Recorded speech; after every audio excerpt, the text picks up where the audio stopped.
Hi, this is Yvonne Penn with Black and Making It, Black Artists Making It Happen.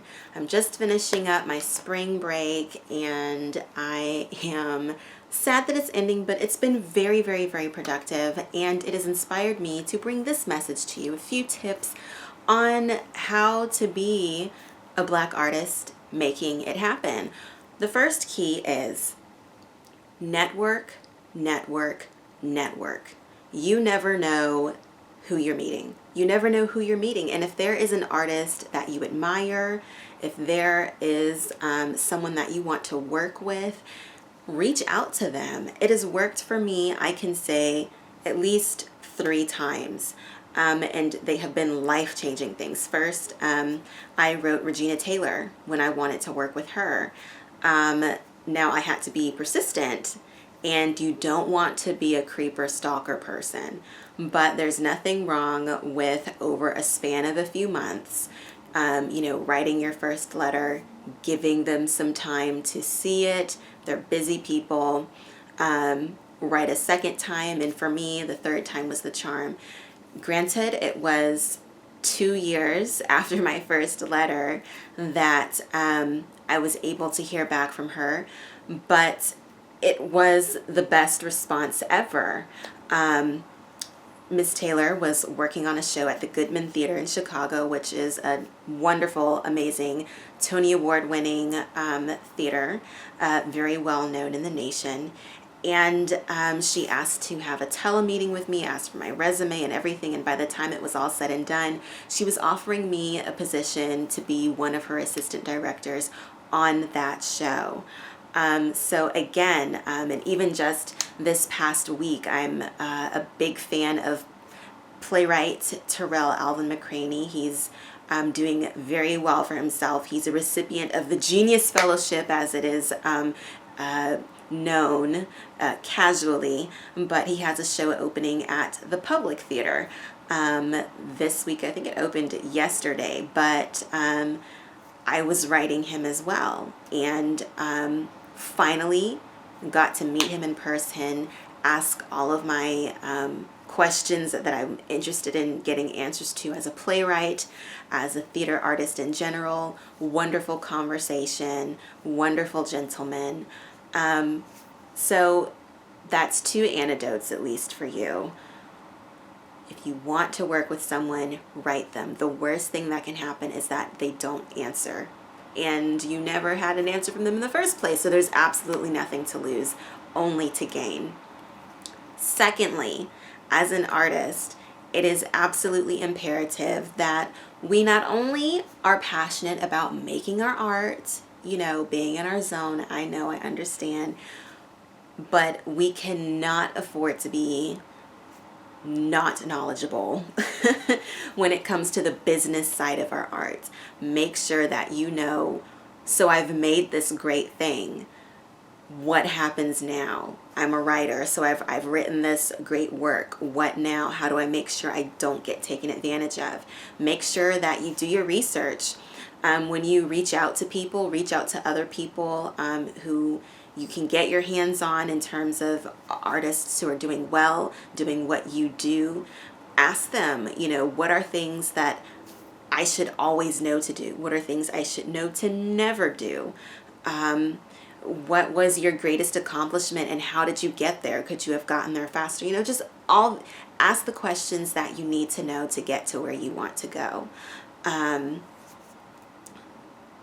Lastly, or thirdly, maybe that was all I wanted to say. No, I'm pretty sure I had more that I wanted to say. I guess I remember what it was.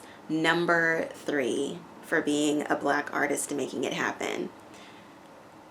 The biggest ingredient to your success is going to be your passion about what you're doing. I know we all need money. We all need to pay our bills. But I am telling you, especially as a theater artist, you have to have a bigger reason than that, or you will burn out so quickly, especially for, not just theater, but even television and film. It is not glamorous It is so not good. In fact, these jobs, though they are our art and our passion, it requires a lot of work that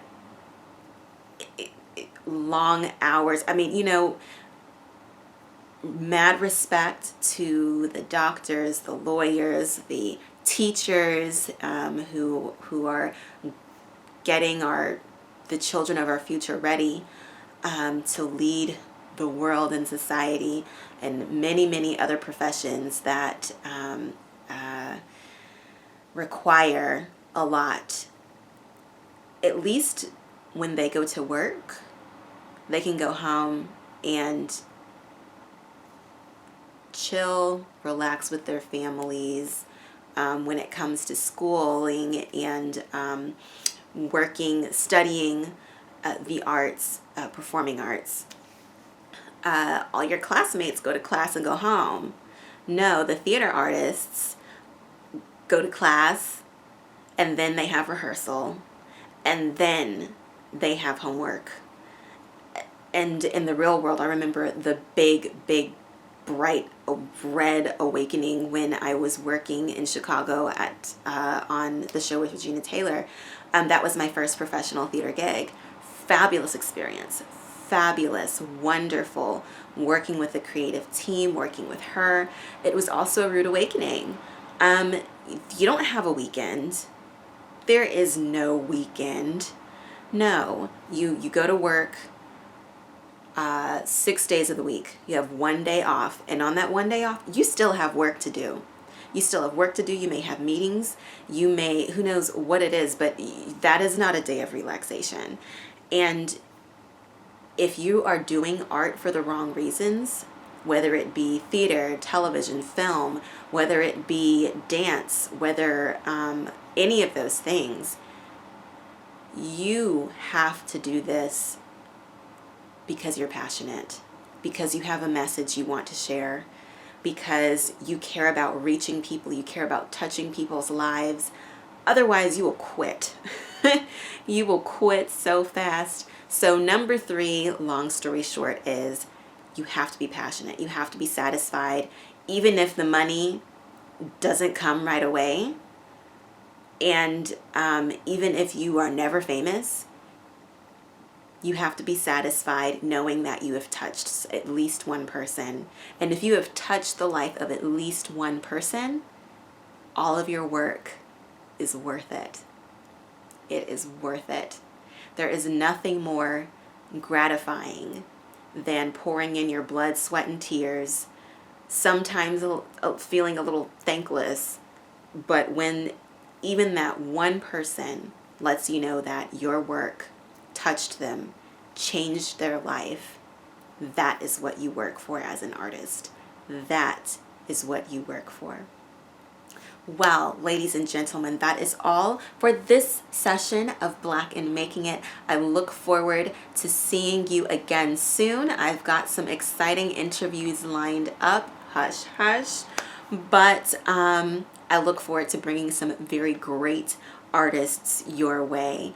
Until next time, have a great day and a great week. Much love. Bye.